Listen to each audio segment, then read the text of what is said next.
Patient comes in, 14 years old, high performance athlete, nervous to the point where nausea is her symptom. Reflux is her symptom. 14 years old. They tried antacids, they tried anti-anxieties, antidepressants, couldn't get this pain, this nausea to be resolved. And they tried counseling. They did quite a bit of things to get this situation under control and give her a chance. And unfortunately, nothing was working. And the reason is because, number one, the worst thing you could ever do to any human, but for sure an anxious person, is to turn off digestion. When we're stressed out and we go into these hyperspaces of sympathetic overdrive, fight or flight, you're not thinking about food. You're not thinking about procreation. You're thinking about survival. How do I get through this moment of stress, or my perceived stress, by the way, or physical stress, or real stress? I mean, your body neurologically and physiologically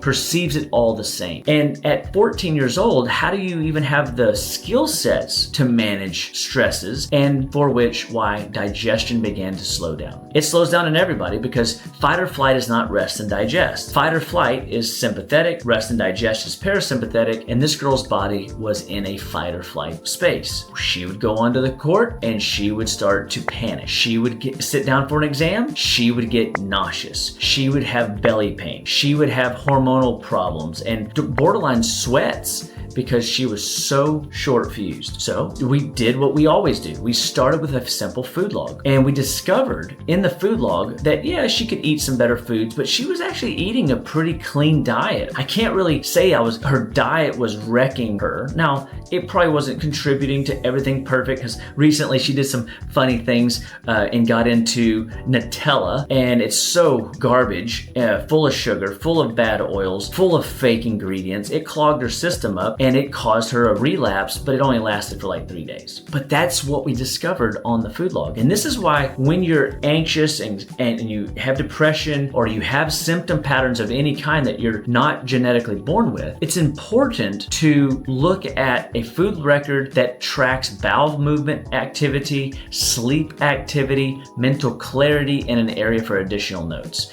so that you can kind of talk to yourself going through the processes. Because at 14, I mean, like, what could really be wrong? Frankly, great mom and dad. Opportunities, excellent in sports. School, good, safe. And she found herself feeling like she was always running from a grizzly bear. Well, that's not a good feeling, especially if you're trying to digest protein.